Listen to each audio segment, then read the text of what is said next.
blood, sweat, tears we put into this. It's adding up. That's why. All the pain we've been through, we charge it to the game. Nothing was the same now.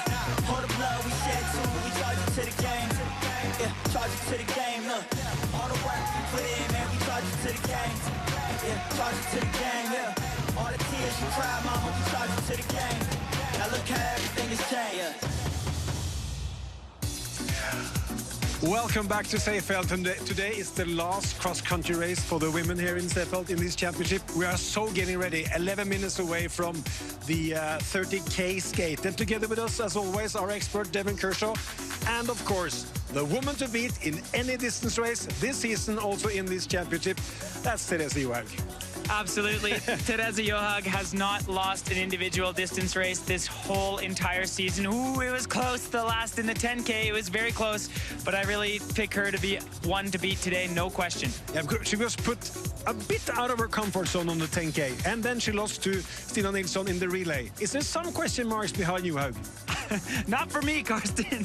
I am not questioning Therese's prowess in a 30K skate, but at the end of the day, we saw some great skiing by some of the Swedes, so it's going to be an exciting day, no question. All right, you, as always, Devin, woke up really early this morning, and you already tried the course. Here we are, last day of the championship for the women. Today, on the plate, 30 kilometers skating. Right now, it's hard, but anything can happen. Yep, if you come look at the snow, it's super, super granular. These are huge crystals. Oh, is this going to stay together? It's so hard for snow like this that's so old and so transformed to stay together. Right now, it's hard and perfect conditions. In a couple hours, we're just going to have to wait and find out. If it does get soupy and soft, it favors the athletes like Therese Johaug or even Frida Karlsson. But we're really going to have to wait and find out. All I can say is, right now, my hands are a little cold, so it did get cold overnight, which is good for the athletes, and this overcast skies should help them. They're using both sides of the valley, so that means the red side, which usually is in the sun. They're lucky the last couple of days it hasn't been sunny. And then, of course, the blue side. It's going to be super, super exciting. I can't wait. What a championship so far. And here is that course. It is both sides of the valley, starting with the 3.75 kilometer red. This is a giant climb that we've seen a number of times during this championship. And after all the climbing section is done, you come screaming back down towards the stadium and out onto the last 3.75K, the blue, which is the more rolling section. With the overcast skies and everything, I expect the course to hold up pretty well. And when you get back into this sprint downhill and into the stadium, if it's a sprint finish, it will be exciting, but we'll just have to wait and see if that occurs. All right, we all know that today's favorite is Therese Johaug, but now let's look at your podium. Who do you think is going to end up with gold, silver, and bronze, Devin? Well, at bronze, it's hard to bet against Ingvild Flugstad Østberg. Charlotte Kalla really impressed me in her relay leg. That was a phenomenal 5K leg by her. But Therese Johaug, she's the queen of these championships. I called it from the start. I can't see it being any different today. I think she's going to walk away with the gold. And one dark horse today is the Therese Johaug lookalike, Frida Karlsson. Yeah, she has one gold medal in these championships. She has a silver medal in the 10K. Can she surprise on this 30K? Absolutely. Frida Karlsson is definitely one to watch. I think the Swedish team has been strong here, and Frida Karlsson, 19 years old, a junior, most certainly she is a big threat for the podium. I don't think she'll threat Therese Johaug to win in a 30K skate, but for the podium, most definitely, and also the finish. Krista Parmakowski, also one to watch today. All right, the Swedes, they have high expectations for this 30K. Let's listen to their coach, Richard Grip. Today is the final competition for the cross-country women here in Seefeld and the final chance of getting away with a medal. How do you see the Swedish girls' chances today, Richard Grip? I think they're pretty big, actually. I think it's the first time that we can say that we have three girls that are having the potential to be on the podium. We've seen Charlotte Kalla at the start of the championship, not at her best, but in the women's relay, she was so strong. Do you see her as a candidate for the podium today?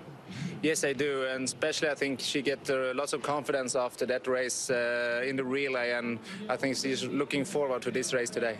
And Frida Karlsson, the 19-year-old who has impressed everyone. Could she surprise us again today? I think so, actually. I think she's flying, I don't know, on something else that normal people doing right now. She's lots of emotion, and she's so happy, and I think nothing can stop her at the moment. Okay, exciting. Best of luck to Sweden. Karsten, let's see how this goes. Yeah, and the Swedish supporters, they hope for a Kalla or Carlson day today. But one girl who's back is Ragnhild Haga, the reigning Olympic champion on the skiathlon. She's been out for the whole championship. Now she's back on the team. Is she one to watch today? She did win the Olympics in the 10K skate, Karsten, yeah. but regardless, she was absolutely unstoppable in skating last year at the Olympics. She's had a rough ride to the championship here. It's great to see her at the start of the 30K. Quite frankly, if the conditions stay hard and fast, she might have a chance to stay in there with the leaders, but if the course breaks down, I'm sorry, I can't see Ragnhild Haga contesting for a medal today. All right, but here is the big favorite, as always, Therese Johaug. The last cross-country race for the women is coming up here in Seefeld. We'll be right back with the mass start for the ladies 30K free.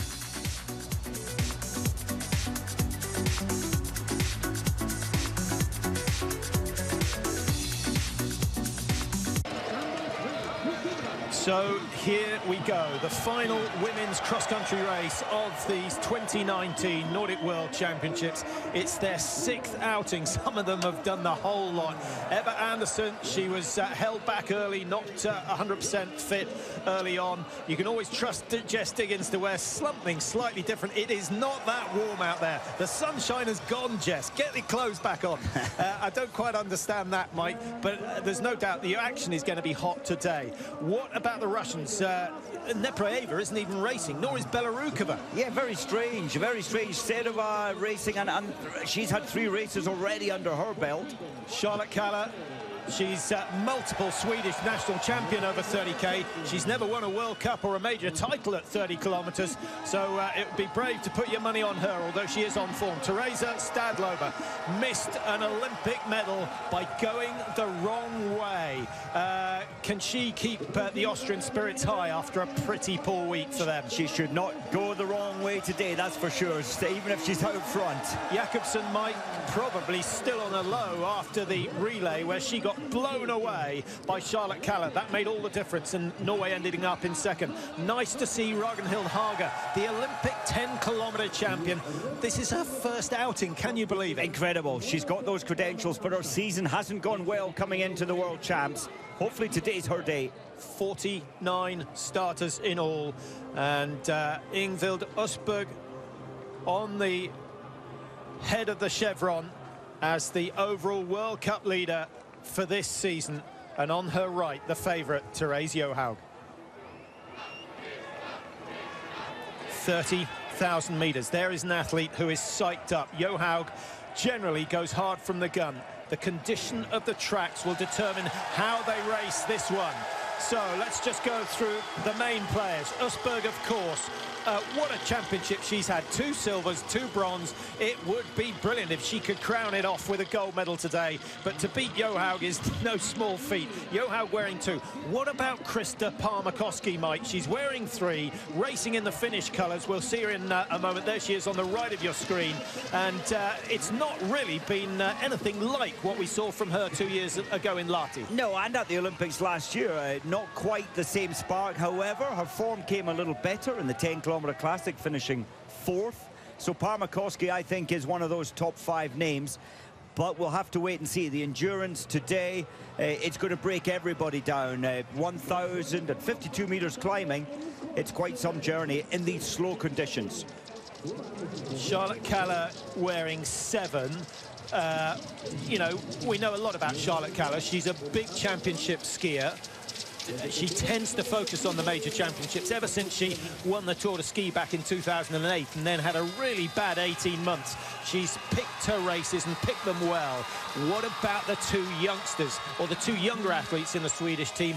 Andersson, of course, and Frida Karlsson, who's wearing 22. I believe so much in both of those athletes. We know that Ebba Andersson is a real fighter, hasn't shown incredible form, really. She's a safe set of hands and certainly a top 5. But for me, Frida Karlsson, she's 19-year-old. This is a major endurance event, so on paper you would say no, she hasn't a chance. But today I believe in her. I think she will fight so hard to be on that podium, and I think she may well make it. Now, no surprise to see Johaug leading already.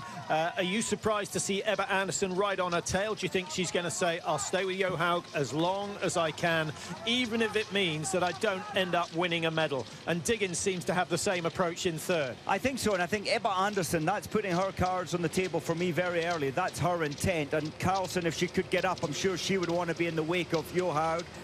In fact, there's Karlsson coming up now in behind on the right side, in behind her teammate Charlotte Kalla. I thought that Therese may take it in the pack, take it easy for the first couple of rotations. There's 4 laps today, but clearly she's going to try and make this a runaway day. That begs the question, when did you last see Therese Johaug take it easy? Well, we saw her being a little sensible in the skiathlon. I expected her to run away that day as well, but she took a full lap, only 3.75 kilometers, before she thought, okay, I've got the measure of my enemy, of the others around me, and then she broke free. Well, I think that's a little unfair, because I thought she went really hard, and it took her 3.75 to break the likes of Usberg. Weng was blown away early, and then, as you say, when she came around for the second loop, she piled on the pressure and pulled 20 seconds clear. Sweden are going to try and match her, Mike. Jess Diggins, has she got a chance, the American, of getting on the podium? I think she has a chance, a strong chance, and I think the way she's chopped up her ski suit, she means it's like rolling up the sleeves. This is my last shot here at these World Championships, and I am going to hurt today. And we know that Jess Diggins can hurt and take that pain more than most humans. Now, Frida Karlsson is wearing 22. This is quite a good example of where starting number 22 and 7 rows back means that if someone goes early, you are going to miss the move. And she's some 50 meters off the race. That actually, just as I said, she jumps from the chase group to the lead group. Yeah. She's on the back of that front 5. She's had to work hard. And you know what? She's had to work real hard to get, as you say, way up from 20, way back 22nd up to the top 5 now. But that, for me, is her intent today after 4 minutes, is no matter what, try and live with this pace. Therese at the front. If this continues, let's say, past the first lap, she'll have to then think plan B through. Well, I think that we're going to see a fascinating race, because someone as experienced as Usberg just isn't chasing this pace. She knows that 30 kilometers is a long, long way, and if you overdo it in the first half, you're going to pay the price later on. Well, that's interesting. The red suits of Norway aren't even interested in going with this, and I think that's an indication that that's them playing their cards very early on for silver and bronze. They know that the gold is most likely going to be around number 2, bib number 2's neck later today. So who of that leading 6 is going to drop away?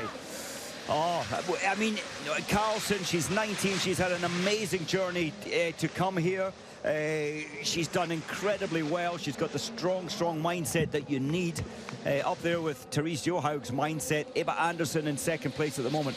Slowly but surely, I mean, I'd love Jess Diggins to stay with this. I think it'll be a tough day for Jess.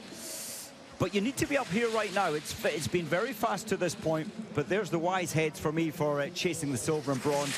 Hold back a little bit. Usberg holding back, Jakobsen of Norway holding back. One Swede we haven't mentioned is Ingmar's daughter, who's got a run out. So it's been quite a quiet championships for her. Yeah, she wasn't involved in the sprinting, but yeah, 11th. I think that showed good strength in the skiathlon, and 33rd in the 10K Classic. Yeah, she's a better freestyle skier. Johaug wearing 2, higher tempo than anyone else. You'll always pick that out. And Ebba Andersson behind her, trying to match her for tempo, match her for speed. And so far, the elastic has not broken. But we're only 5 minutes into a race that is going to take us somewhere between 1:15 and 1:25, depending, as Devon said, on whether the tracks actually break up later on in the race. I think they will. You can see the sun breaking through occasionally. There is some shadow behind further back down the track. I think the sun will break through, and that of course makes this journey even more difficult. Just thinking, Kalla, we've mentioned Kalla, and of course Devon mentioned Kalla for a silver medal. And I think when Ricard Grip, her coach, said that today she's really looking forward to it. And I think that's great news for the Swedes, because she really wasn't looking forward to the relay. And I almost talked the coach out of her doing it. Well, Kalla's wearing 7, and for me, you can already see the tension in the shoulders, and something that Devon's been talking about all week is keep the shoulders low. What he's saying is keep the tension out of the neck and out of the shoulders so you can flow. I think Kalla is right on her limit, and actually, as I say that, she's let a little gap open up between herself and the leading 4. So we have Johaug there. Ebba Andersson has gone ahead of Johaug. I think she's the first person to lead Johaug in an endurance race this year. And Jess Diggins, with fabulous skis on her feet, goes flying past. I love that. That's good news for Jess Diggins. Well, she is great in terms of cornering. She's got fabulous strength in the low tuck. She's the best in the field at very low tuck skating. Her skin got a lower air resistance than a ski suit. Well, it probably has. It seems that way. Well done, Jess Diggins. And I'll tell you what, it's not just the downhill, Patrick, as we know, where it counts. You've got all the uphills where those skis run just that little bit freer. Well, that's a big moment for the American fans. They'll enjoy that, and I think Johaug will be a little bit concerned, but she knows there's plenty of uphills still to come, Mike, and if it's anything like the skiathlon, they can live with her for 1 lap, but not 2. Well, there's 1 lap, and I just thought that Therese would put the feelers out there, have a look at those around her, and I thought she may just stay in the group for 2 laps, maybe 3 laps, then break free, if she can. There's a lot of white suits there saying, no, we're not going to let her. A lot of Swedes saying we're not going to let her break free easily. So from a group of 4, we're back to 8. We've got Karlsson and Kalla from Sweden sitting in 5 and 6 at the moment. And just behind them, I think Østberg making contact with that lead group again on the way down. And number 9 is Astrid Jakobsen. So the only Norwegian missing from the lead group is Ragnhild Haga. And she had a poor national championship. So there's a big, big question mark over her form. Actually, she's leading the chase group at the moment. But no decisive moves, but the pace has been hot from the off.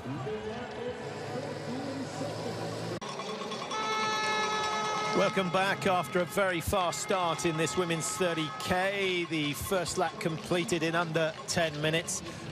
It's the big names at the front. I can't think of anyone who's missing out on that lead group, Mike. Nice to see Elise Bricard of Italy get herself in the mix. And I'm just wondering how Therese Johaug feels, having led to the top of the hill and being out-skied on the way down, Mike. Is that because her skis aren't as quick, or do you think it's because she just doesn't... She weighs 5 kilos less than most of them? Well, it's probably a factor, but Jess Diggins, her skis were phenomenal, and that's a lucky day for Jess. Mainly, I think she can get more energy, a little bit like Klæbo. He gets so much force through the skis to get that energy downhill faster. There's a number missing from that leading group.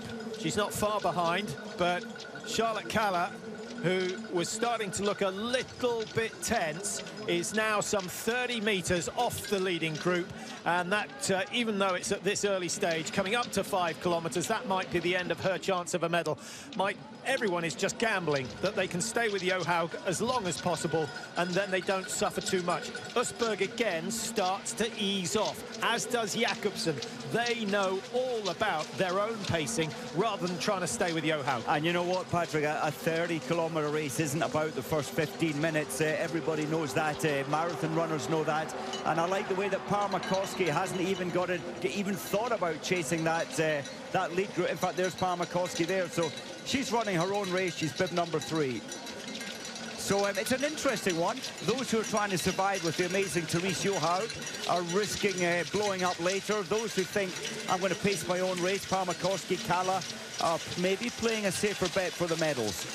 So to stay with Johaug, you need to have a similar cardiovascular capacity. The 2 women who seem to, and are new to the scene, relatively new, Ebba Andersson, who we've seen before at major championships, and of course Frida Karlsson. It's incredible. Frida Karlsson, this is a big unknown to her. Yes, we saw her at the Junior Worlds on a 15-kilometer mass start, just smashing everybody from the gun, winning by a minute.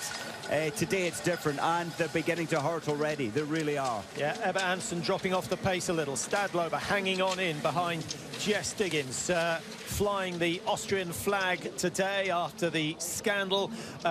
To be fair, Austria were not the only nation involved, and I think we had an interview at the Nordic Combined earlier on this morning, Mike, saying, yeah, it's embarrassing, it's awful, but be aware, it's not just Austria. If you think it's just Austria, you are greatly mistaken. And I think that's a great sadness for the sport. We've been here so many times before. I wish, and I really do wish, that fair play would come in, and that those who cheat, the systems, the coaches, get rid of them. We don't need that in this sport because, let's be honest, it keeps happening. It happened in 2006, it happened in 2007 at the World Championships, and they were those both occasions were Austrians. Østberg and Jakobsen, 14 and 16 off the pace. Charlotte Kaller, who lived with it for the first 4K, now 33 behind. I think she might have burned her boats. Lactic acid too high. You know, she may well recover at some stage, Mike, but she would have been a whole lot better just staying in that chase group all the way around that first loop. Yes, I think, you know, on paper, you know, cardiovascular technique, endurance, Therese Johaug can break this field in raw pace time by what, a minute and a half. So living with her, it gives great risk. But you're not going to win the gold if you don't live with this and stay with this early on, and that's what these athletes are trying to do up front. So if you were the Swedish coach, would you have said to Carlsen and Andersson, go for gold, or would you say, look, save that for Oberstdorf in 2 years' time, go for silver? Do you know, I think I would have said go with the pace, and you know, because he knows their mental toughness, and you know what, this is a great experience, and they so desperately want to take that gold medal off effectively off Therese Johaug. And you have to fight for that. So I think they're doing the right thing, and I hope they can last the distance. And if they're still there at 20K, Johaug might start to doubt herself. She was really tested in the 10K, as we saw. She didn't manage to bring Norway back into top spot in the women's relay. Yep. So for the first time this year, one or two, admittedly small question marks, but one or two very small question marks over Johaug's superiority over the rest. A little ripple of doubt maybe, but look at her there. She's thinking, I'm going to grind these down. I'm going to get rid of them very, very soon. She looked over her shoulder, and that mission is being accomplished. Andersson and Carlsen in 2 and 3. Jess Diggins of the United States hasn't given up. She'll be looking forward to the next bit of downhill. I think she'll close the gap. And Stadlober of Austria just hanging on to the back of the American. She's been there for the last, what, 12, 13 minutes once everything settled down at the start. And that might be her ticket to a top 5 today. There's Jakobsen, number 9 at the back end of this lead. What have we got? 7 or 8 athletes. Jakobsen sticking to her own pace. Charlotte Kaller not even interested in trying to stick with this pace at the front. Biggest crowd of the championship so far today, well in excess of 12,000. I suspect once you add up all those who are out on the tracks, it gets considerably higher than that. And at last, Johaug has a little bit of breathing space as she comes down into the stadium. This hill will get harder and harder to negotiate as the race goes on. 23.1 kilometres still to go. So they've done just under 7K. 35.36. If she could keep that speed going, it wouldn't take any time at all. But that, of course, is the speed on one of the fastest sections of this Seefeld course. Ebba Andersson still second place, but now detached. Carlsen, her young teammate. In fact, looks like Ebba is saying, come on, we need to work together to close this gap. And look at Diggins. From 30 metres back, she's back up with a chase for the bronze and silver. That could be her ticket to success. And if she does get a medal, I think she should chop it in half and give half of it to the technicians. It looks like they've done a great job. There is an opportunity, if the skis aren't running well, to change your skis today. We'll see athletes coming in during the race. What does this performance remind you of, Mike? We've seen it. I suppose Oslo, I'm trying to think of 2011. 2011 World Championships. Yeah, and on that occasion, she skied away from the queen of cross-country, Marit Bjørgen. It was a phenomenal demonstration, and that was Johaug's first individual gold at a major. We knew it was coming, but I don't think anyone expected to see her go as hard, as long, and walk away with the gold. And especially with Marit Bjørgen, the legend of cross-country cross-country skiing, I don't think anybody will beat her record in terms of Olympic Games, in terms of World Championships. Johaug with a phenomenal capacity, but added to that, she has the ability to hurt herself like no other skier on the women's and maybe even the men's tour. You never, ever get the impression that anyone else is working as hard as her. No, and we said that to live with Therese is going to be difficult today, but I was impressed they managed to do that for one lap. Second lap, they are hurting. A war of attrition going on in the chase group. Who will be the next to drop? Anderson and Carlsen look safe for Sweden. Diggins is there for America. Stadlober for Austria. Well, there is the leader disappearing over the horizon, a depressing sight for that chasing group of 5, but I guess it was inevitable, Mike.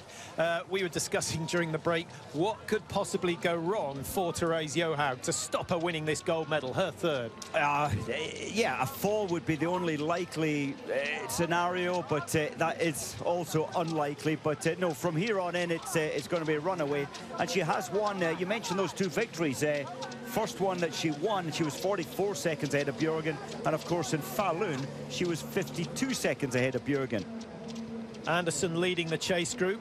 Carlsen, the youngster, just behind her at the Junior World Championships this year. She was the dominant force, as she has been for a while. She's been outstanding all the way through her career. Sweden very, very excited about her. But how many years is it going to be before Carlsen can match Johaug? Or will Johaug retire before that becomes a likelihood? I think next year. How about that? Yeah. I mean, but she'll only be 20. Carlsen there, bib 22. 19-year-old right now, and this is a very tough day. 1,052 meters of climb. Who looks most comfortable in this group? Yeah, certainly Usberg, the wise head of Usberg. She's done on par, 4 races at these championships?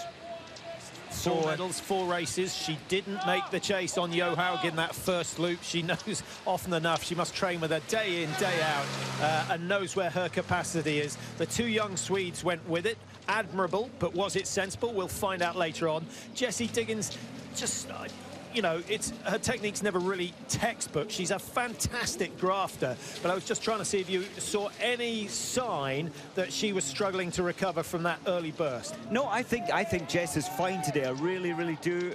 And I just feel that she has put all her mindset into this moment, this race today, and I think she'll be attacking for a medal. And someone we haven't mentioned who's made the leap from the second chase group to the first chase group is Natalie von Siebenthal of Switzerland. She's proved her track record is good at distance. She's been there or thereabouts in the past, and at the Olympics she was good over distance.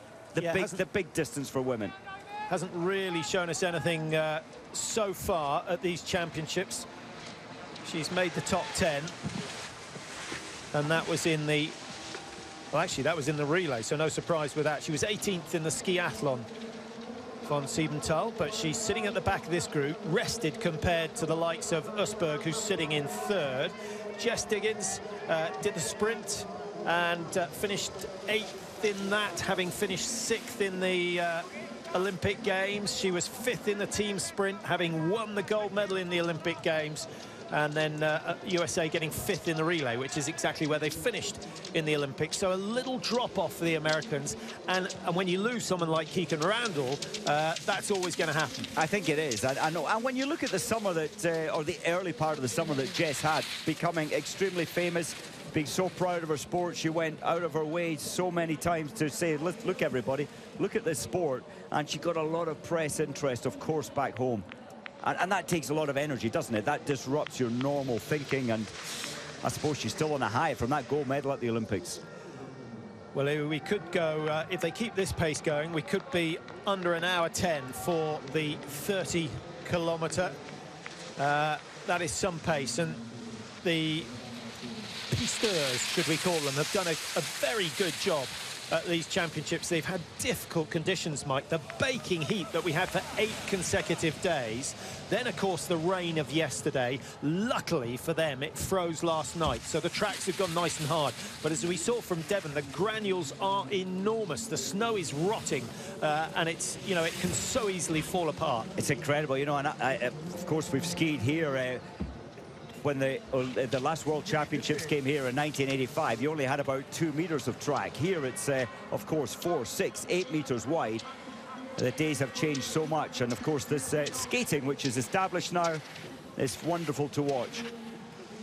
Johaug was 30 seconds clear at the last checkpoint, which was 8.6. So some 1,200 meters later, we will find out if she is still pulling the way from the rest of the field. And the answer, of course, is yes. Jess Diggins making the chase. Usberg has been on the Americans' tail for a while. Number 4, still looking strong, is Ebba Andersson, but now has to switch her psyche from chasing gold to chasing silver. And she led so much of that chase, Ebba Andersson, her brain just couldn't compute it. I want to stay with Therese Johaug, and then when Therese broke away, she led for so long. I think she's made a wise decision to back off. Hager's back in contact, Parmakoski's back in contact. It's going to be an amazing fight for the silver and the bronze, Mike. Inevitable at the moment, it seems, that Johaug is going to wrap up the gold, and as soon as Bjørgen retires, Johaug comes back into business, and look at her disappearing up the hill. I'm not sure they're even going to see her when they're round the bend. And of course, Therese missing season 2017, season 2018, and that's when Bjørgen won in Lahti, but she only won by 1.9 seconds. In fact, that field was so close at the last World Championships. 8 athletes within 13 seconds at the front. Every time they go around a dead turn, Johaug gets to see where her rivals are. She will feed off that information. Jess, her skis are still running beautifully well. She's at the front now, so it didn't slide through on a drafting. Usberg using the drafting effect. Andersson and Carlson still there for Sweden. Stadlober looks as though Stadlober's losing a little bit of ground on the downhills, Mike. That would be depressing for her, and that's annoying. She has a chance to change, so and I think she'll take that option as soon as possible. And of course, von Siebenthal looking good, very good. Yeah, she closes the gap at the end of the downhill. That's another example. When you're coming downhill, Mike, you have to estimate when you're quicker to stand and ski or whether you're quicker to stay in the tuck, and so often the leaders come up early. Yeah, they're not aware, but those behind see them standing early and can glide so much further, and it makes you wonder, why don't you stay in the tuck a little longer? At the front you feel a little guilty, you think, I need to start working again. But you also have to remember that as soon as the leaders stand up, they create a greater slipstream and you get sucked up behind it. Absolutely, it's a huge advantage, that drafting. Well, 1/3 distance, and Therese Johaug is damaging, has broken the field massively. 32 was the margin as they went through 9.8. What will the timings be at 11.25? On their right, as they pass, the skis laid out, the replacement skis, and they will choose if they need them. One thing we have noticed, the tracks are dirty. The snow is old. They've had to churn it up. It's been churned up numerous times. There's a lot of sap off the trees. There's a lot of clister in the snow. I would be surprised if anyone misses the opportunity to change the ski. Yes, I think, and psychologically, you step onto a beautifully new pair of skis, prepared brand new, all the fluorocarbons on there. You feel good when you change. 3 seconds of Johaug lead disappearing on the downhill, but that is to be expected. Watch it grow on the next uphill. Nothing has changed in terms of the race. Leader Johaug is away and clear, hovering around a 30-second lead at the moment, although I expect that will be a little bit bigger by the time we go through the next time split. We've essentially, Mike, got 3 chase groups. Diggins is leading the initial group, and she's brought the margin back down to 17.9, which is it's been a long downhill, slightly flat section. So I think Diggins may take some heart from that. She will. I mean, that is positive news. Debertol is deciding her skis are rubbish and changing them early at only 11 kilometers. 12.5 kilometers gone. Another 17.5 to go as the chase group round the corner. Just wondering whether that last split of 17 seconds that we got was correct, because they were 29 behind coming through the stadium, and the margin now is well over 30. I think that might have been an error. I think it might have been, but as soon as we get to the steep climbs, as this one is, again, Therese Johaug moves away again. She takes time out of all this group when it comes to extremely steep hills. Now, when we saw Stadlober do well in the Olympics, Mike, it was a 30K, but it was a classic style. Yeah, she's improved so much in terms of freestyle. That was never her strength, but she's put a lot of hours, a lot of work in the summer months to make that more efficient. Now, look at the names in that second chase group. Haga, Parmakoski, Kalla, Jakobsen, Ingmar's daughter. Have they, well, they've definitely got the strength to catch the front chase group. It's a question of who's going to do the work to close the gap. It's opening up all the time, Patrick. It was only 8 seconds. Now we're, what, 30 for nearly 18. 16, 18 seconds. There's De Bertolis. Clearly, to change this early in the race, there's a problem with that pair of skis. Or she feels they're not gliding well. One of the steeper sections of the course, and Johaug still able to V2. That's a double poling action on each side.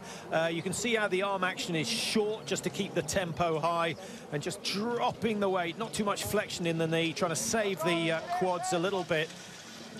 And her technique will change on each and every part of the course. And Johaug, what, 3 races she's taken part in. She's not a sprinter. 2 golds, 1 silver, and that silver was very close to the gold in the women's relay. Yeah, we got a shot of Jakobsen there, who looks as though she is paying the price for going with Johaug's pace on the first 3K. Jess Diggins has recovered well, Mike. She was starting to look a little bit uncomfortable after the first lap, but she likes leading. And it just reminded me of her performance in the Holmenkollen 30 last year, where she really took Marit Bjørgen to task, but got eaten up by the Norwegian champion. One of the best races I think I've ever seen over the 30K distance. It's coming back now. The grey cells are thinking back to it. Yes, Marit didn't go with a crazy early pace, and again, the wisdom of pacing. And maybe that's what we've mentioned it before. Parmakoski, there she is, bib number 3. She's running her own race, but you can tell by the expression she is suffering. They're all suffering. Victoria Carl, I think that's Victoria. It is expected her maybe to go like that youthful enthusiasm to try and stay with the early pace, but she's 1 group back. Von Siebenthal and Stadlober at the top of every climb. They look as though they've been dropped at the bottom of every hill. They're back in contact, but that cannot go on forever, because each time they get to the top of a big climb, they're another metre or 2 further back.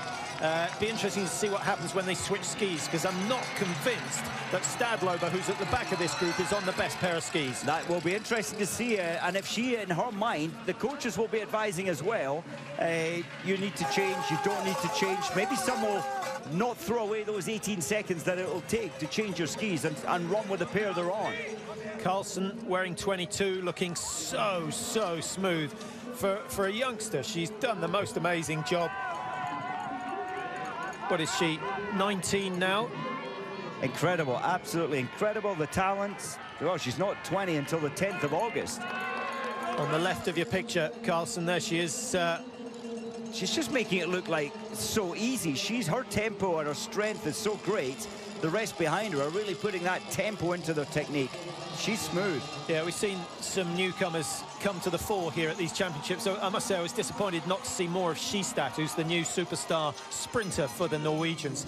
She went down in the sprint race, planted the tip of her pole through the front of the ski. Now, the Fischer ski for the freestyle, you can just see it with the 2 leaders. There's a little hole in the tip, I guess, to reduce air resistance. Well, and it was to lose a little weight as well. 20 grams, that little hole costs the weight, or makes the skis lighter by 20 grams each, but at a cost maybe, and it was a big cost for Skistad.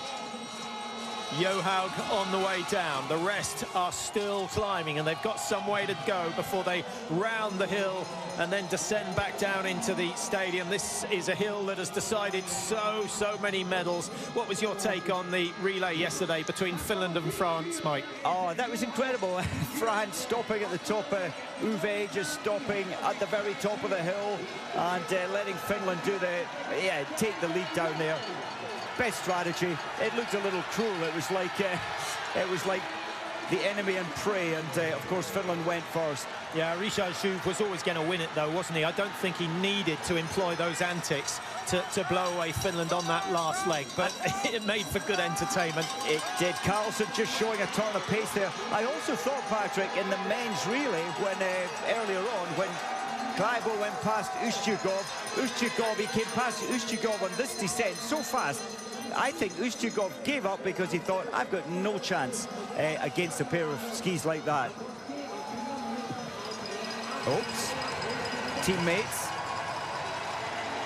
Ebba, Anderson and Carlson. Ösberg is still there. Von Siementhal is there. Jess Diggins losing a bit of ground on the last uphill. Not sure if she had an issue, but she's back in contact and with the brilliant pair of skis. Now, will Jess Diggins change skis, or will she think, I've got the best pair out here, I'll stay on them for an extra couple of laps? Stadlober again, Mike, having to make contact, having to work hard, and I'm afraid that story is inevitable. At some stage, probably in the next 10 minutes or so, she's going to lose contact with that leading chase group. I think so. As soon as you start suffering, what's Therese Johaug going to do? I think our coaches will say, you've got a gap of 40 seconds, hold on to that 40-second lead. That's half distance, Patrick. She's straight through, and at 13.6k, she had 40 seconds to play with. The gap is just getting bigger and bigger and bigger, and Johaug will do more damage on the next big climb.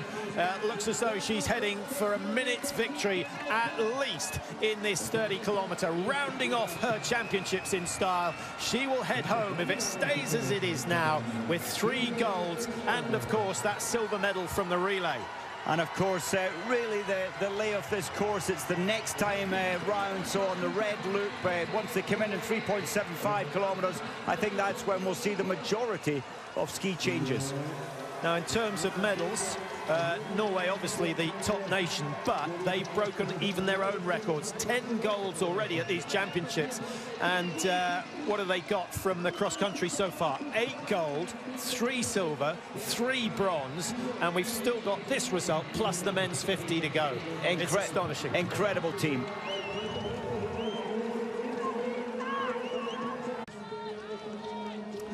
Welcome back to Seefeld. We are over halfway through the final women's cross-country race of this championship. 6 races in all, and every single one has been won, in the men's at least, by Norway. The women from Norway have lost. They lost the team sprint to Sweden. They lost the 4x5 to Sweden. But today, they're in a very strong position. The margin, the last we saw, was 40 seconds. I think it's going to be closer to 45, maybe even 50 by the top of this climb. I think so. Next time into the stadium, close to a minute, possibly.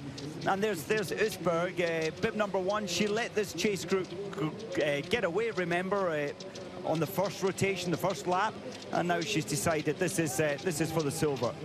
Von Siebenthal, still there for Switzerland, wearing 13. Stadlober of Austria, much more movement in the upper body. All the signs are there that she's on her limit. It would be fantastic if she was in the running for the medals come the 28k, 29k, but I still don't think that's going to happen. Yeah, look how solid, how composed. She's trying to say to the coach, give me some info, what's happening behind me. And the news, it has to be great news. She's 47 ahead. But she won't give in. She won't stop fighting. She's making sure that she's breaking everybody. No risk of an attack from the first chase group. Ever since 2007, when Johaug raced in Sapporo at the World Championships as a junior, and actually it was the 30k there, Mike, where we were watching with our mouths open at the tempo that she was setting. We knew she was a little bit special. She was only 18-year-old then, wasn't she? And what a machine. She just didn't stop attacking. And without the ban, Do you think she would have been looking at breaking Bjørgen's records? Yeah, she lost 2 very important seasons. She lost the opportunity to pick up any Olympic medals, of course, last year, and the World Championships in Lahti. Missed all those opportunities and missed two big seasons, actually, in what would have been a shining career. Yeah, and of course, if she'd been there, Bjørgen wouldn't have had it so easy in Lahti 2 years ago. Not at all, and I don't think Bjørgen would have beaten Oleana Bjørndalen's 13 gold medals from Olympic racing. I don't think she would have matched that had Therese Johaug been at the Olympics last year. Palmakoski wearing 3 has looked pretty solid. I wouldn't write her off because she will fight like no one else out there. And I think once she senses, if she does sense that the gap between groups 2 and 3 is closing, then, and at the moment it stands, it's only 15 seconds, so nothing has happened between that group for the last 10 Ks, Mike. And that's an easy bridge to cross. Well, I say easy, nothing's easy endurance racing, but it's not an impossible bridge to cross to close up to that first chasing group. At 1 minute, we thought it might be over a minute coming into the stadium next time. It's going to be like 1 minute and 5 seconds into the stadium next time. She's losing a couple, sometimes 3 seconds on the descent back down into the stadium, partly because when you're on your own, you don't travel as quick as you do in a group, but also because she weighs less than the others. Is this the time to change skis? She's got so much time in hand. She'll be in and out of the transition before the others even get there. Yes, I think she might. The coaches would say, go on, why not? You'll feel better once you get those skis. You could lose 18 seconds. Don't know what happened to Jess Diggins. She was here in the group, out of sight. Maybe she's taken a stumble, a fall. She's detached now, but I think she'll close it back. But watch these skis go for Jess Diggins. She's got a, you know, it's not just the skis. She's got a very good speed position. She stays nice and low, keeps the knees a little bit wider than most. Look at that tuck. Yeah, reduces the air resistance. She's closing, but it's all going to take effort from Jess Diggins, and then she's got to try and stay with the pace. And Usberger's gone to the front in this chase group. No, that's we're missing one of the Swedes. Oh no, my mistake. I thought for a moment we were missing one of the 2 Swedes, but Anderson and Carlson are still there, and Carlson in particular, 22, still looking very, very good. Well, the Swede and the Austrian, von Siebenthal and Therese Stadlober. Have a look at the flexion at the ankles on these steep sections, how they drive that knee forward along the length of the ski. And some of them skiing with slightly straighter legs. Stadlober's style, Mike, certainly it's still ragged compared to the others. And at the start of the race, she looked very comfortable. There's Stadlober at the back of that group. But her breathing doesn't seem to be outrageous. Here's Palmakoski trying to bridge the gap. Kallas starting to come back into it, number 7. And Jakobsen sensing that she can close the gap as well. You just feel this gap will close. It's only 12 seconds. It was 16. They're coming back.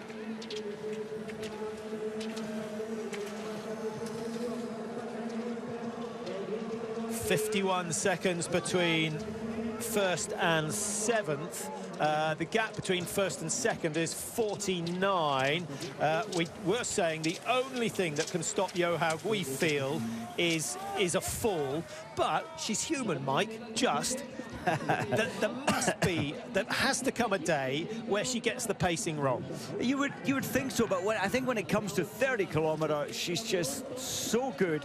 It was risky in the relay, which was only 5 kilometres. She pulled back 18 seconds, and then she had nothing left. I mean, that was a short hit for her. But I think when it comes to anything over 15 or anything up to 15, she's a safe bet. She just breaks, smashes the field. And, you know, she came back from her banner 2 years off, so hungry for success again, almost recharged, revitalized. Incidentally, no British competitors in this event. This is the moment for Johaug. If she fancies a change of skis, she will know that she's got almost a minute over everyone else, and I think it's highly likely she'll put a fresh pair on. Annika Taylor, she's left the championships, having raced early on, gone to China, actually, with James Clooney. And Clooney winning a sprint event out there with some pretty high-class Scandinavian competitors. And Andrew Young telling me that the prize money there, better than it's been for any World Cup all season. So Clooney is on a spending spree, and he's got another couple of races to go. Well done, James. So Therese Johaug just parking close to her skis, in between the two skis that were there prepared. Quick change. I think we'll see quicker, but it's absolutely fine. They're not even in sight around the corner yet. Job done. Nice pair of new skis. Feel good factor. Do you think we're going to see 6 out of 6 braking to the right to change? Will someone feel that they're better off staying on the skis they're on? We saw it. It determined the gold medal in the men's 50 out in Pyeongchang last year. Everyone wanting a new pair of planks. They want to feel that resistance disappear from under their feet. Østberg up towards the end. She's wearing one, so she goes into the furthest enclosure.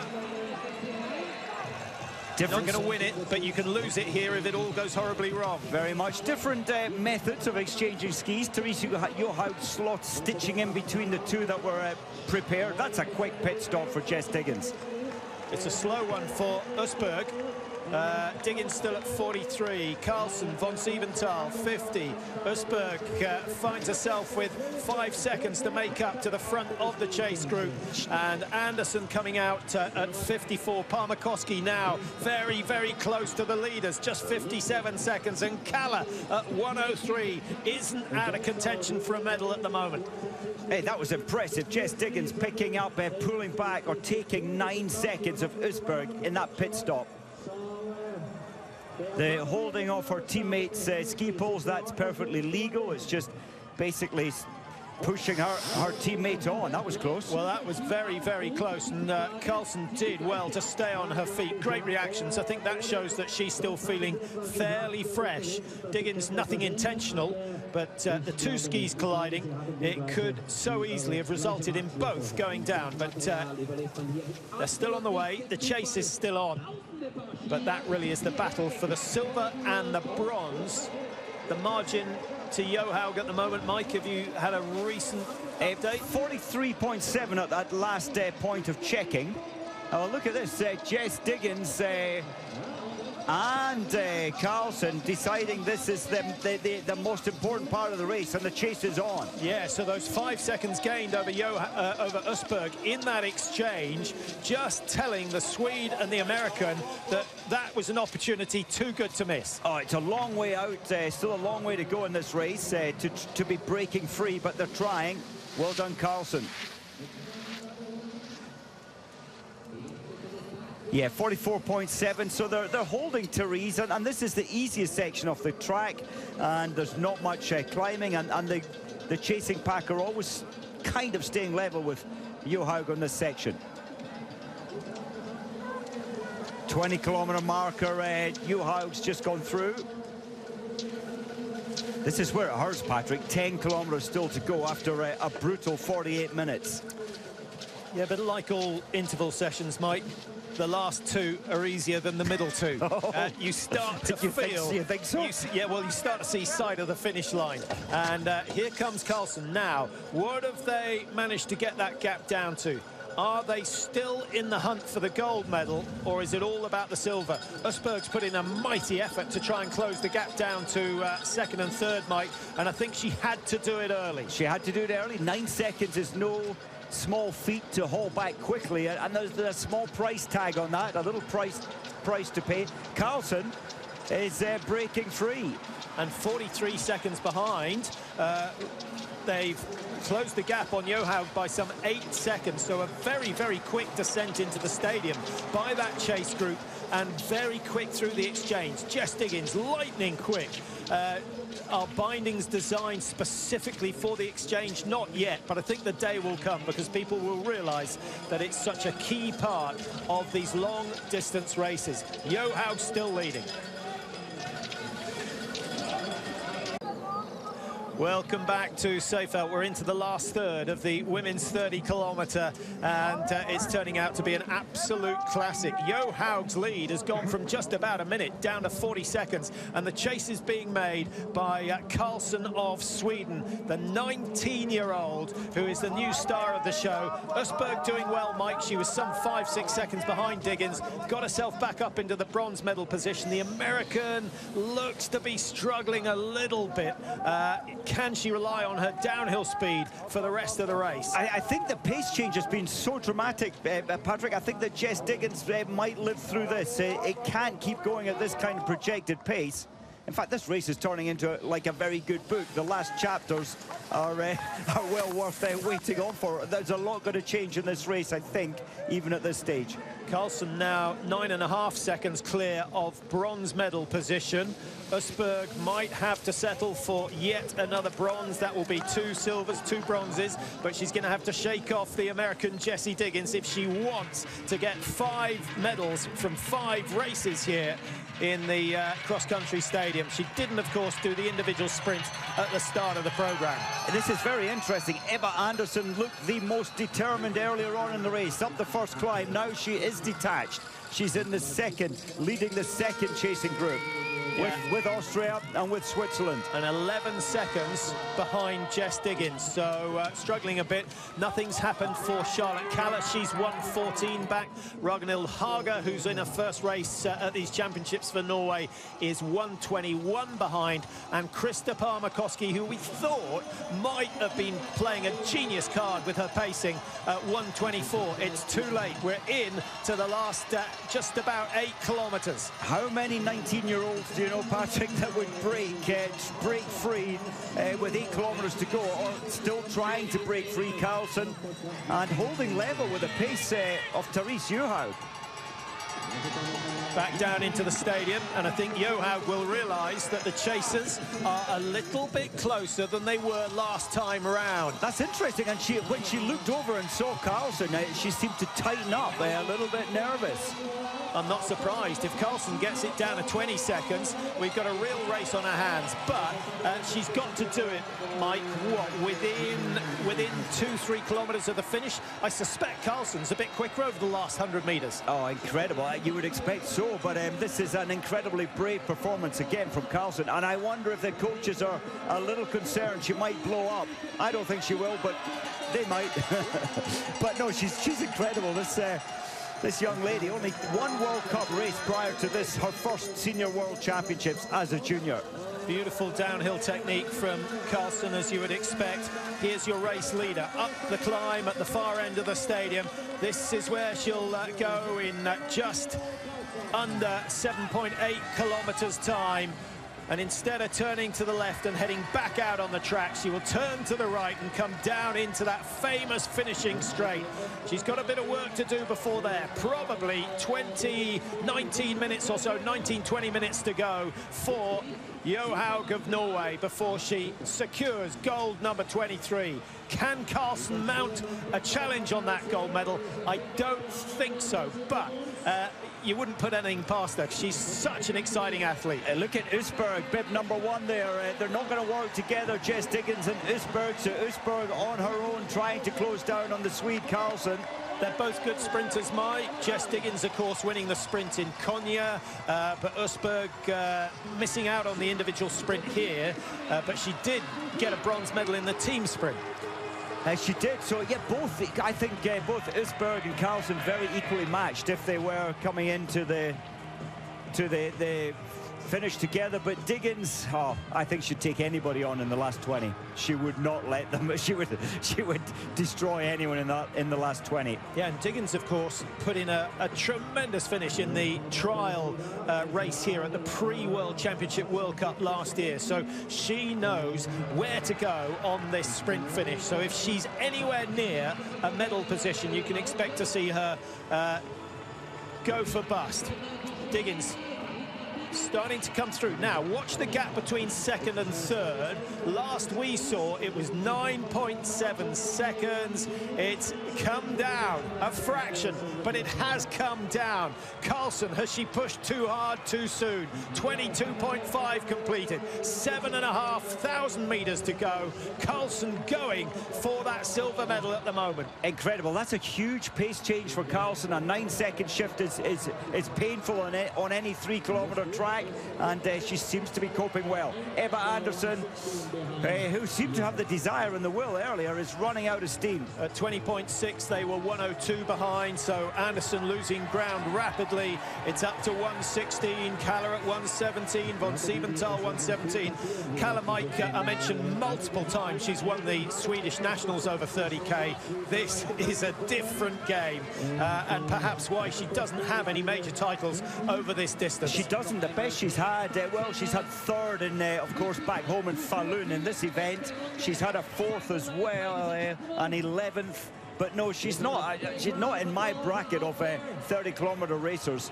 She hasn't a real track history.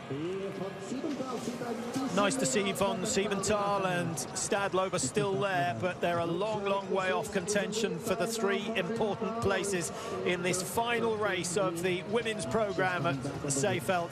And it's been a brilliant championship. Perhaps a good time, Mike, while we're waiting for this to unfold. Your best moment of the women's cross-country? I think it has to be Carlson. I think she's just a real breath of fresh air and so strong in all the races she's been in. Unexpected champion. Yeah, what a future she's got. What a future Sweden have. Are they coming back on Carlson? Welcome back. Johaug already through 23.6. We've just heard one of the Norwegian coaches shout it was either foot defem or fem defem, so she's 45 or 55 seconds clear on this climb. And an interesting shot, Mike, of Johaug checking the pulse watch on the climb. As she looked distressed. Who wouldn't be climbing up to this high point again? Physically distressed, that is Johaug. And what about Usberg? Usberg has nearly closed the gap on Carlson, and that's bad news for Carlson. So the fight will come later.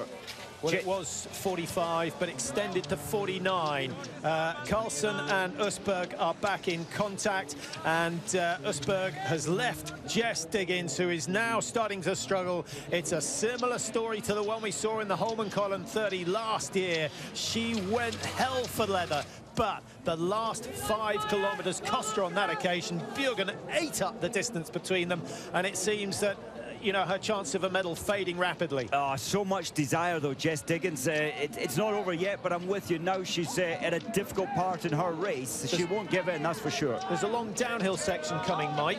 Can you recover enough to attack on the next uphill? I think you can, and Jess Diggins, all she needs is that little bit of flush through her muscles, and I think she'll be attacking. She will not give up yet at all. It's only 12 seconds up to Usberg. Only. Only.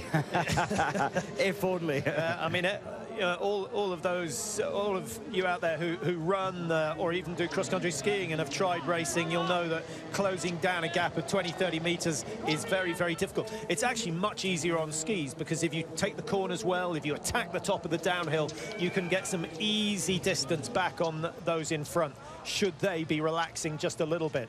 Parmakoski, she looks as though she's heading home without a medal. She's had an 8th, a 7th, a 4th, a 6th, and at the moment is sitting down outside the top 10 in 11th position.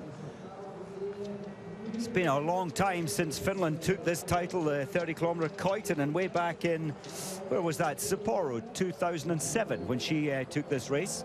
We got a shot there of Anderson, Mike. I'm just wondering whether the illness she suffered at the start of the championships, whether that's starting to get her now. She's just been overtaken by Charlotte Kaller. She had a look over her shoulder, saw who it was, and I think looks slightly disheartened. And if you've had laryngitis coming into an event like this, you know, I think she did very well to do what she did in the 4x5 relay to take that gold medal. And Sweden, a very proud nation again of their women's team, and I think they're here to stay. We know that with Carlson at the moment in 2nd place. Jess Diggins being hunted by this group, led by Kaller. Anderson just behind her. Stadlover and von Siebenthal, the two back skiers of this group of four. They've done well today, but the margin between Anderson and Diggins last we saw was something like 24 seconds, so they're not going to see them that often. Once you have that visual contact, for some reason it is so much easier to close the gap. Well, they have it at this point. This is the battle now for second and third, and Usberg has taken over the leader's duties. They cannot afford to relax, because if they do, Jess Diggins will close. But the Diggins stride has shortened, Mike. The tempo's still there, but the power isn't coming out anymore. And nobody there to help her. She's absolutely in no man's land. But she'll still, that brain will be clicking through all the positives. I can't think of many, but she will be picking up as many positives as she can. And when she hears the clock is working against her, she may have to have another plan. Diggins at 1:07. She's still got, what, 17 seconds between herself and Anderson, but Anderson is closing fast. So a top 5 finish for Diggins might not be on the cards, having had her up in second position for much of the race. Johaug, 1:01.39 on the clock, going through 24.8, just over 5K to go for this group. Johaug already through that stage, and I wouldn't be surprised if she catches some of the tail enders, Mike, on this multiple loop race.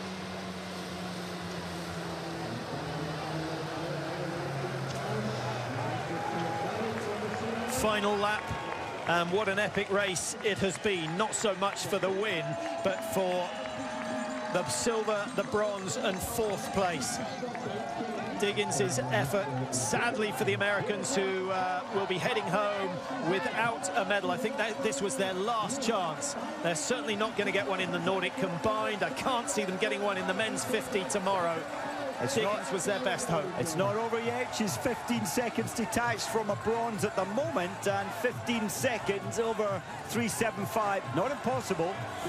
She'll have to really fight and dig deep. We know she can. She needs a long, long section of downhill to recover. Johaug, she likes it the other way. The steeper the climb, the better it is for Johaug. That's where she pulls away. Unbeaten in an individual distance race this year. That's an incredible feat. Sure, she missed the Tour de Ski, but no one has touched her over anything over 5K. Yeah, she's been quite selective. I think, what, only 7-8 races at World Cup. It's not a lot, but she's been strong all season. Jess can see them. She can see the work she needs to put in now, and I think this is the section, Patrick, where she'll realise I've got to close this gap within the next kilometre, or maybe I can't. Well, we're on to the blue loop, which is the shaded loop, so it's a little bit harder, so the tracks are a little bit faster. That fact doesn't help Diggins. And also, Mike, it's undulating except for that last big climb before they descend into the stadium. Jess Diggins has to be in touch, just like Johaug needed to be in touch with Nielsen in the relay before the climb starts. It's no good catching halfway up the climb, because by the time you get to the top, you're finished. You're spent, absolutely spent. So I agree, she needs to put the work in now. I think Usberg did very well pulling the 9 seconds she lost in her ski change. She took some time to do it, but she knew for silver she had to fight and close that gap. And remember, at the halfway stage, Usberg was over 55 seconds behind, so she has actually done the second half of the race quicker than Therese Johaug. That's pretty much superhuman. And it all comes down to the fact that she was not interested in the pace that Johaug set on the first lap. She let it go. She and Kala did, Parmakoski did, but they're still suffering a little further back. Usberg looked so easy that first lap. Well, where's your money between these two for the silver? Well, I like the tactics now. Carlson led a whole lot of the red loop. Now we're on the blue loop, as you say.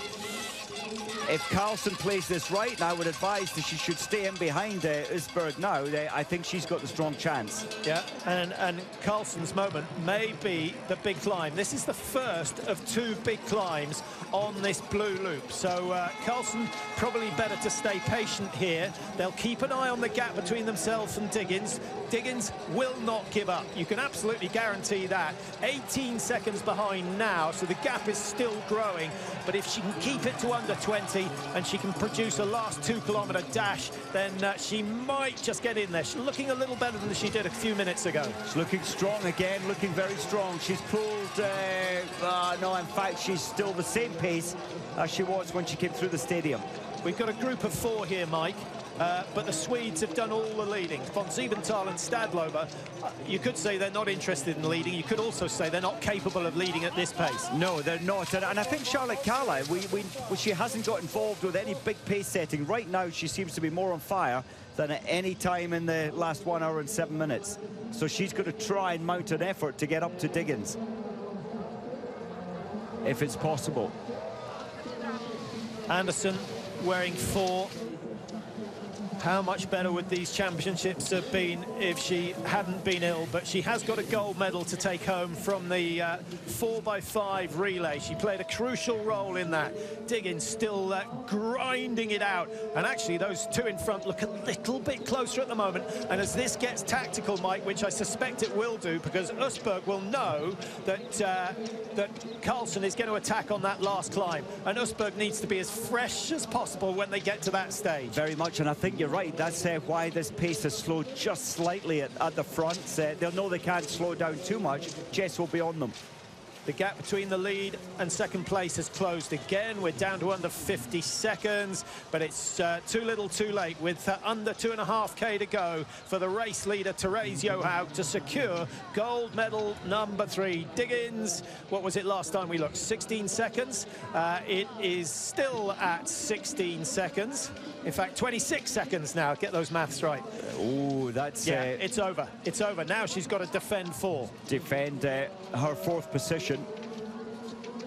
And she's got 15 seconds to play with.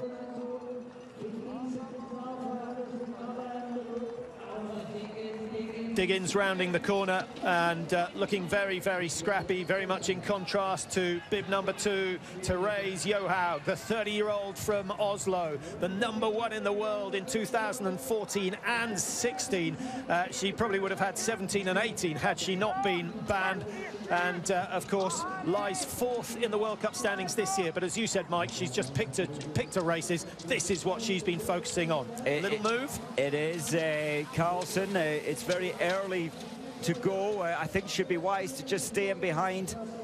She's the least experienced, though, Patrick, when it comes to sprint finishing at a major, well, not at a major, but in any competitions against seniors. She's normally just been racing against juniors prior to this championships. Less than 2 kilometers. and that's good news for Carlsen. You know, there was a risk with that crazy early pace that she could, you know, drop off the edge. She's still living with this pace. Østberg could be the only athlete, male or female, to head home with 5 medals around her neck. Johaug will have 4, 3 gold, 1 silver. Østberg, 2 silver, 2 bronze at the moment. And it's going to be 3 silver or 3 bronze. She is not going to take the gold. Here comes Diggins. Is she holding off the likes of Carlsen, who's now found a second wind and pushing the pace behind? Yes, Ebba Anderson, but I think Kalla found some energy, and Kalla has got a great sting, a great finish. Therese Stadlober, the Austrian, has been broken. She's detached now. Another 2 seconds taken off the gap between 4 and 5. Anderson and Kalla are closing between them. Von Siebenthal still hanging on in there. Stadlober, for about the 20th time today, looks finished, but she has put up a fabulous fighting effort. Still only 1:41. She's on for a top 10. That has to be good, Mike. But I just get a feeling that her chance came and went in Pyeongchang. Her chance was there with, what, 3 kilometers to go. She was in second place, clearly in second place. And we felt so sorry for her. She took the wrong turning.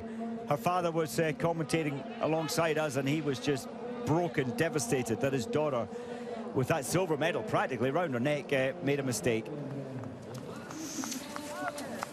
And there must have been a lot of pressure with the doping scandal that has hit Seefeld. Of course, Stadlober, Gandler, skiers who were actually beating the Norwegians back in 1999 when the World Championships were in Ramsau in Austria. So there must have been a bit of pressure on him. I should think the media have been hankering after Stadlober. I did, yeah, Alois Stadlober, the father, I did see him walking through town, all cabbed up. The cap on, the glasses on, and a scarf. Well, here we go. The big climb up into the stadium. They round the bottom, and now when they look up, they will see 120 meters up the slope, the turning. That's the last bit of real effort that they have to put in. Østberg wants to stay level. Will they play the games that the French and the Finns played in the relay yesterday? And Østberg suddenly finds a bit of speed, but that could be tactical from the Swede, because she knows that it's not a good idea to lead down into the stadium. Well, you know what? They could sit at the top of this hill. Nobody will really want to lead, and you would expect that Østberg is the wiser head and will let Carlsen lead down this climb. For me, Mike, the question is who's going to lead up the final hill and round that top bend, because the slingshot into the finishing straight between two women who've done 29.5 kilometres, neither of whom are specialist sprinters, that could be absolutely key. Half a kilometre an hour into that 150-metre finishing straight could make all the difference between silver and bronze. Do you know what? It just looks to me now that Carlsen is at the limit of her endurance, and that for me is a little worrying, that she's got some final punch left. Østberg stays calm, goes for the inside line. Now she gets into the slipstream of the Swede and moves wide. Carlsen on the line that Klæbo took when he broke away from Russia in the relay, but it's good low skiing from Østberg as she heads into the final climb. They break up to their right, and they'll see Johaug coming down into the finish as they prepare for their last 300 metres of effort here in Seefeld. Carlsen has spent, Patrick. It's very, very difficult to come back from this deficit now. But she's showing incredible strength. She's not going to give in easily. Johaug on the right of your screen. The job is done. She did it early on. She set the pace. She punished everyone over the first 3.75k. And from then on, it was only ever going to be one story, one winner. It had to be Norwegian. Johaug, her third win. She won the skiathlon, she won the 10, she's won the 30. She is the golden girl of Seefeld. 1:14.26, the winning time. And it's going to be Norway 1 and 2. Østberg has put a mile between herself and Carlsen over the last 200 metres. What a battle. What a battle. And Carlsen, her reasoning was, I've got to try and break Østberg on the big final climb, but in so doing, she destroyed herself. Carlsen went with Johaug on the first lap, Mike. How expensive is that proving to be? She used those vital bits of energy early on, and it's allowed Norway to come home. Østberg with her third silver. She adds that to 2 bronzes. A brilliant haul of 5 for her. But Carlsen is going to be the biggest story, I think, of these championships, Mike. 19 years old, and she took the big guns on today. And she's walking away. She'll be flying out of Monday with a gold, a silver, and a bronze around her neck. That is spectacular. They thought maybe not to bring her here, to put her under pressure. At 19-year-old, she's shown she can handle any pressure. And the best American result of the championships going to Jess Diggins. 1:05 behind, but she held off 2 more Swedes. So 3 Swedes in the top 6 places. And it's the experienced Charlotte Kalla that outsprints Ebba Andersson over the last 100 metres. Sweden, 2, 5, 6. Unbelievable. Well, I think great work there from Jess Diggins. If I'm right, it's one of her best. She was 5th in Lahti, the last World Championships. One better today. That's great news. She was 7th at the Olympics last year. That's a great result from Diggins. And fabulous run from von Siebenthal. She's been there or thereabouts all season. I know she's 1:43 off, but that might give Dario Colonia a little boost before his 50-kilometre effort tomorrow. Colonia, I think, is on the up and could be a danger man. It would be great to see him put in his best performance. Stadlober, the best of the Austrians by a long way. 2:03 behind. She fought, Mike. No one can criticise her effort on this 30k outing, but you might just criticise her decision to go with the pace on that first 4k. Oh, exactly. There was risk, but Stadlober would have really wanted to bring a medal home at home for Austria. Not to be. She's 2 minutes off the pace. But Usberg didn't go with it, and she has brought a medal home. Usberg did the right thing. She knew that pace was crazy up the first climb, and she knew that her teammate, she knows her so well, that Johaug was going to destroy the field. Jakobsen struggled, as did Hager of Norway.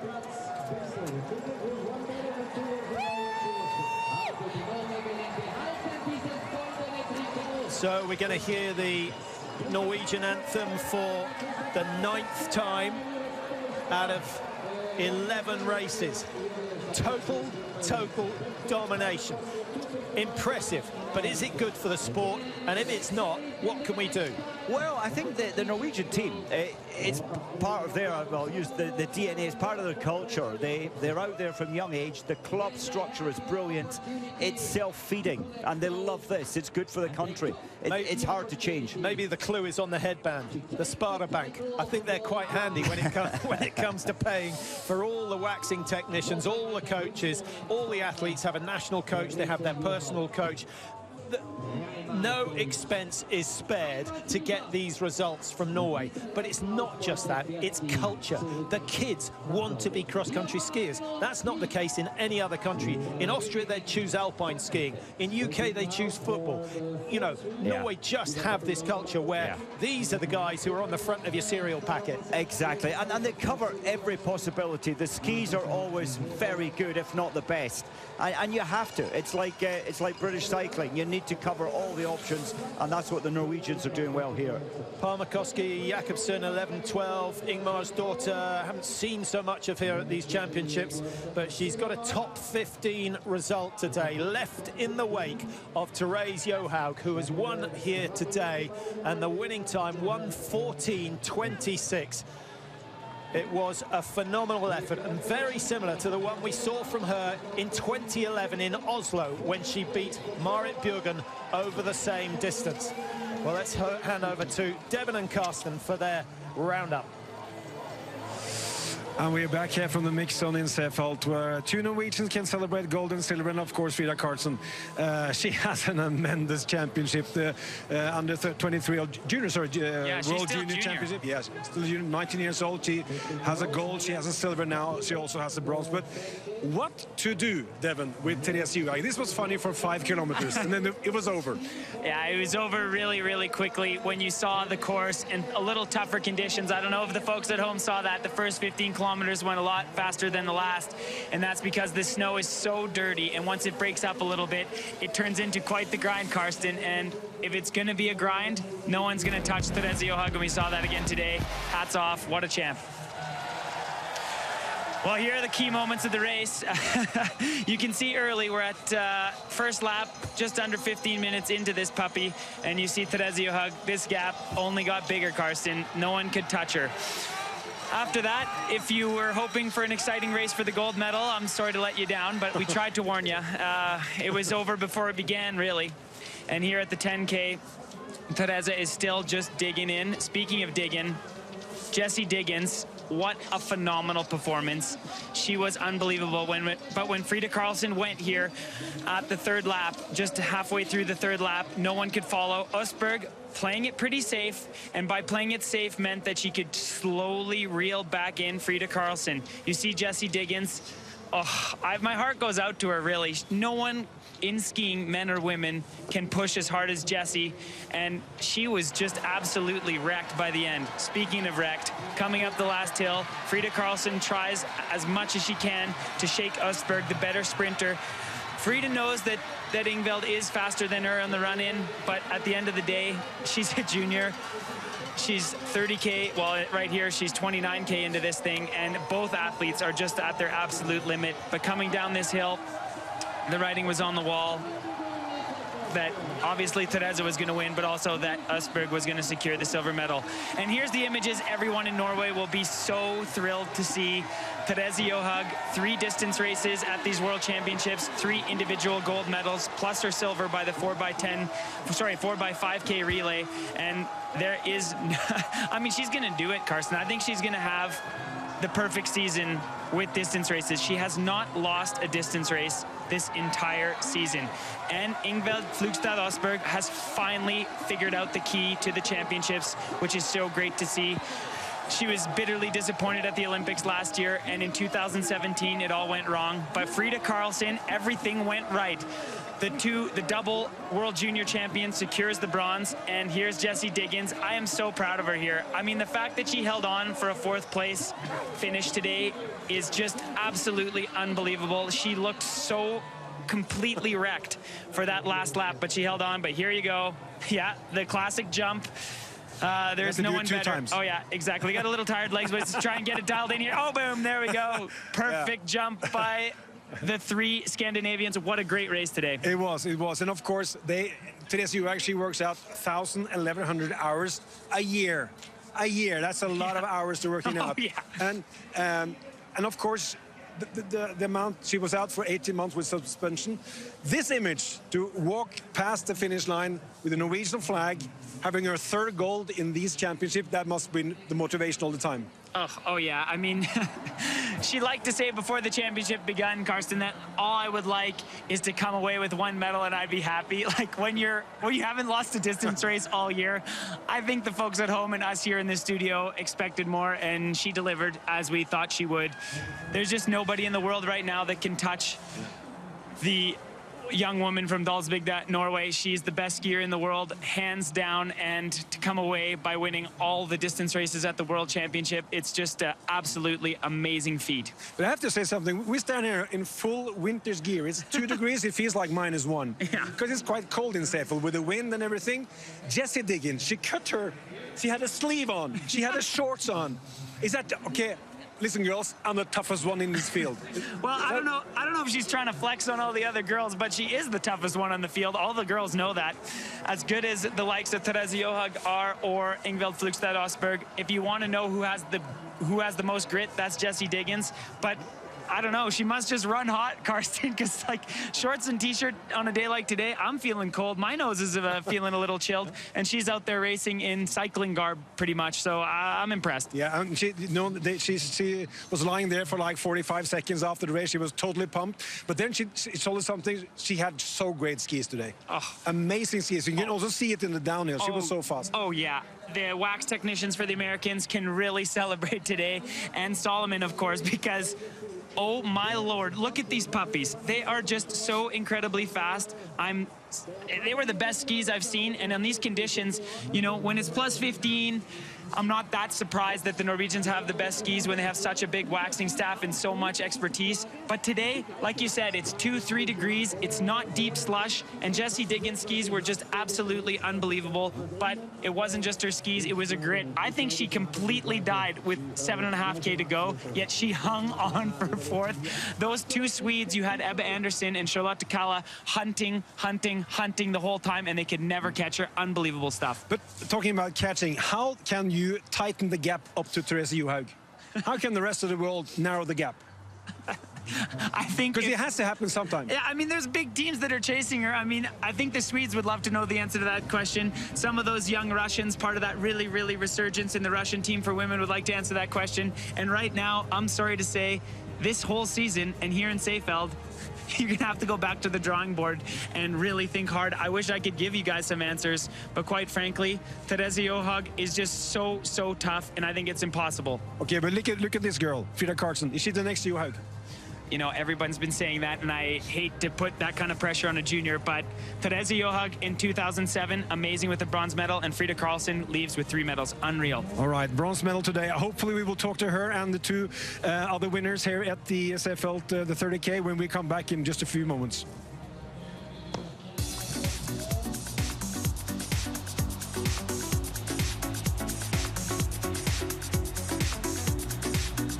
2, she is the world's number 1, and with a Viking guy giving her the Norwegian flag and her third goal here in the Seefeld 2019 World Championship. She is the she's the master of the long distance races this year. Therese Johaug, now she wins. Let's listen to the world champion. You're the world champion in 30K. Free technique. And what a race it was. You remained unbeatable right from the start. What was your feeling out there? Did you realize how strong your performance was today? Oh, I felt really good today. And I want to go fast from the beginning. And when I get a gap, I think that, oh, I have to try. So then I just go so fast I could all the way. And I'm really happy for the goal today. And I'm coming here to Seefeld, and my goal and my dream was to take 1 gold medal, and now I have 3, and 1 silver, and I cannot believe what these championships have been. And you also have a very strong podium. Colleagues with rank 2nd is Ingvild, and then Frida as well. Any words for them? Yeah, Ingvild do a really good race today. She has never been to the podium in a 30K before, so I'm really impressed of her. And she have also had amazing championship. And Frida, she's so young. She's only 18, and I'm really looking forward for the race in the future with them. Congratulations again. Thank you. Thanks. And you can see here, she's waving the Norwegian flag. And of course, 1, 2, and 3. 2 Norwegians, 1 Swede. But we also saw that Therese Johaug, when she changed her skis, she could actually have a pretzel, do an interview here, go to the toilet, go out again and still win this. Oh, absolutely. I love seeing that trademark jump, the classic photo. I mean, Therese must have like 14 photo albums of that exact jump, but this one feels even more special when it's for the world champion. And as you said, right from the exchange, that was just unbelievable. And you know what else is unbelievable, Karsten? Yeah, Jessie Diggins. Jessie Diggins is unbelievable, and Yeah. she's in studio with us today. Oh my gosh, what an amazing race today, Jessie. Unbelievable. You are the grittiest skier I know. Thanks. That's a big compliment coming from you. Man, that was really fun. I tried everything I could, and I had the best skis in the world today. I think there's no doubt about that. And yeah, it was funny because I think if the race was 2K longer, I wouldn't have made it to the finish. I was starting to cramp on both my legs. So up that last men's sprint hill, I was like, I think I look like a little monkey, like stomping up the hill, just like flailing around. I was like, oh my God, I'm not gonna make it. But I'm really proud of that because I did everything I could. I held nothing back. And that's a good feeling when you know that, like, you did put it all out there. And it was just an amazing performance, Jessie. Can you talk to us what was going through your head when Frida Karlsson made that attack on that 3rd lap at the start of the blue loop? Because, when she turned the gears, it was probably the most amazing attack of the day, really. Yeah, that was really impressive, and I tried to go with her, and that's actually also when I started cramping up in the muscles around my knees, and so I was like, oh man, like if I push now and then I die, then I have nothing. So I thought, okay, like I'm gonna just try to like meter my energy and ski as smooth as I can, and maybe I can reel them back in, maybe not, but I was just I was like at my limit right there, so I was just pushing it, and yeah, that was really fun. And then working together with Ingvild was really cool. She's really fun to ski with because you're able to like work together. So. And how amazing were those skis? Because they looked unbelievable for us in the studio here. Yeah, that was amazing. Like, not gonna lie, we had been struggling a little earlier in the week, and I had been struggling with overheating, and today everything came together. Like, for once I wasn't hot, and we had amazing skis, and I'm so proud of this team because they worked so hard, and you know, like, we don't have the resources that some of these other teams have. We don't have that kind of budget, but we have guys who work so hard, and it really made a difference, and I'm just really grateful for them. I have to tell you, because Devin and me, we're here with our full gear. We're cold, and you were out there with a short sleeve, shorts. Was that a statement to the other girls? Come on, bring it on. No, it was self-preservation. I always run about 10 degrees hotter than everyone else, so I, for once, was the right temperature this week, and it was just such a relief to not be thinking about how hot I was. So it was nice. All right, thank you so Awesome. much. Well, thank you so much, Jessie. Really proud of you. Amazing 4th place, and what a gritty performance. Thank you. Thank you so much, Jessie Diggins. We just saw Frida Karlsson. She just left. You just missed her, Devon. Yeah. She was behind you. Yeah, I didn't catch that. I was just so enthralled by the commentary from Jessie, and I think I'm inspired by Jessie. I lost my big, giant red mitts, so all right. The interviews continue, hopefully. Good one. But if you go to what happened with the 2nd and 3rd place with Östberg versus Karlsson, on the top of the hill there, you always said you have to stop there because if you lead down the hill, you won't win. There was no tactical thing here. No, you know what? A couple things here. One, this is the end of a 30K skate. The girls are at their absolute limit. You saw Frida going up that sprint hill, this famous Seefeld sprint hill, and she really dug deep. She tried to get some distance, any distance from Ingvild Flugstad Osberg. The reality is, at the end of these marathon races, you have no idea. You heard Jessie talk about cramping, and you don't know. I mean, Frida Karlsson does not know if Ingvild's cramping, and if she's cramping, it's going to be hard to get down the hill. Sadly for Frida, for the silver medal anyway, Ingvild's legs were not cramping. She used that draft. She went by her. And in the end, Ingvild Flugstad Osberg is just a far, far, far superior sprinter. And by the end of the day, the writing was on the wall at the top of the hill, like we said, and Ingvild gets the silver medal. And let's listen to the bronze winner, Frida Karlsson. Frida Karlsson, congratulations. Congratulations. With another medal in the World Champs. Yeah, thank you very much. How was this? It was awesome. Are you, because when you left after 5 kilometers, what were your thoughts then? It was very much positive energy in the team, and we had a really good celebration, and I just took that energy and was really excited to race today. But then Diggins was in the lead, but then you took a choice. I have to go now. What was your thoughts then? We got a little back, a gap to the ones behind us, and I thought, now I'm going for the medals. And you walk away from Seefeld with 1 gold, 1 silver, and 1 bronze. Did you ever imagine this before the champs? No, absolutely not. This is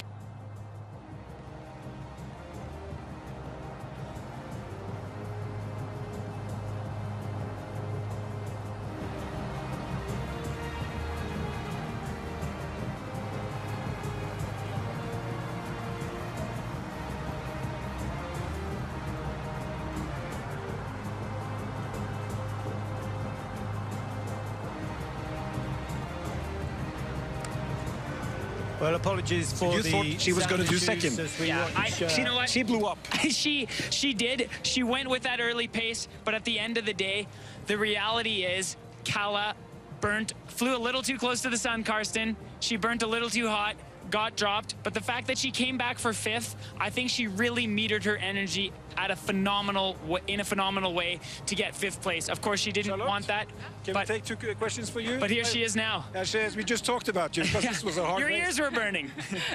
What? I said your ears were burning because we were just talking about you, and here you are. It's a Canadian expression. Okay, Yeah. I have to learn Canadian. But you have to talk us through this race, Charlotte. Yes, it was a high speed from the start, and that was what we expected from Johaug. And I tried to go with the high speed, but it was not that day with the good recovery that I had during the relay. So soon it was me skiing alone, and it was even tougher. But I'm glad to be able to catch the group ahead of me. Because you never gave up. You always had, because you were falling behind, but you never gave up. You tried to narrow the gap. Yes, it's important for me to give my everything, and during 30 kilometers everything can happen, and I knew that this will be the last race for us, and just give and push everything. But what do we do with Johaug? What are we going to do with her? Oh, we have to train smart during the summer and fall. But there are still World Cups to go, and looking forward to compete in Scandinavia and then come to Quebec. And the stage you did on the relay, you have Frida Karlsson here. I mean, there's been some very good things for Swedish cross-country skiing in Seefeld. Yes, for sure. It's have been amazing to see Frida Karlsson just skiing with so much joy and self-confidence, so it's cool. Speaking of self-confidence, Charlotta, we've raced together for a long time, but that stage of the relay, your third leg of the relay had to be one of the best 5Ks you've ever done. What was that feeling? Oh, it was both joy and relief because my self-confidence wasn't that good. I was so nervous before the start because of Ebba and Frida doing so great performances, and I didn't want to I just wanted Stina to have every second she could get to Johaug. And speaking of that, the first World Championship gold medal for the Swedish women in a World Championship relay. You've given Sweden so many moments. How did that feel? Oh, it's hard to take in. It's fantastic to be a part of the team, and there are so many young, talented female athletes right now, so it's cool to be in this team. Great. Well, thank you so much, Charlotta. Yeah. Thank you so much, Ollie. All right, it's time for the flower ceremony. Nordische Ski-Weltmeisterschaft Seefeld 2019. Another 1-2 for Norway. Damen, 30 Kilometer an astonishing, mature performance from Østberg. She just didn't panic when they chased Johaug out of the start, Mike. I guess that's the advantage of training with Johaug day in, day out. I think it is, and she knew the script. She knew that this lady, her teammate, was going to break free early, and that's expensive in terms of energy output, and very wise for Østberg to hold back. But the very fact that Karlsson recovered, having made the chase early, even more impressive. 19 years old, she heads home from Seefeld with a full set of medals. Gold in the relay. She was brilliant in the 10-kilometer, taking the silver, and today she gets bronze in the 30K. A new Johaug is born, I feel. Representing Norway, Ingvild Flugstad Østberg. So much for 3 medals. She's got 5. 3 silver, 2 bronze. And for someone who has struggled at majors before, it's brilliant to see the overall World Cup leader take home a bag full of medals. Winner and world champion, representing Norway, Therese Johaug. Gold in the skiathlon, gold in the 10-kilometer, gold in the 30. Where does she stop? Oberstdorf in 2 years' time. She'll be 32 then. She'll be 33 at the next Olympics. There could be more to come from the Johaug show. Yeah, I think there could be, but to her left, to our right, she's got this young, incredibly talented Swede who was barely known 1 month ago until she took some medals, took a couple of golds at the Junior World Championships. Now she's established. The change of the guard, it could come as early as next year, but probably in 2021 in Oberstdorf.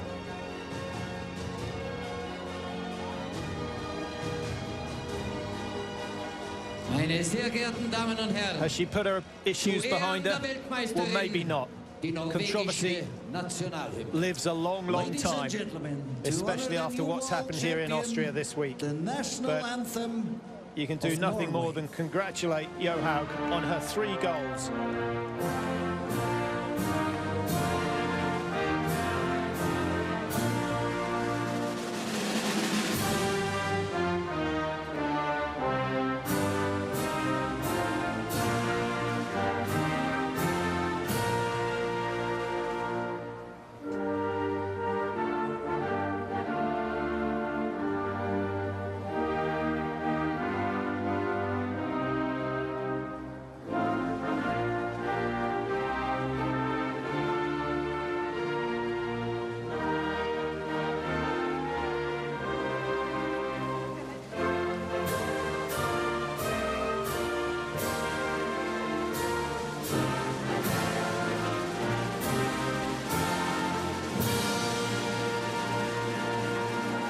Noch einmal großer Applaus für die 3 Athleten.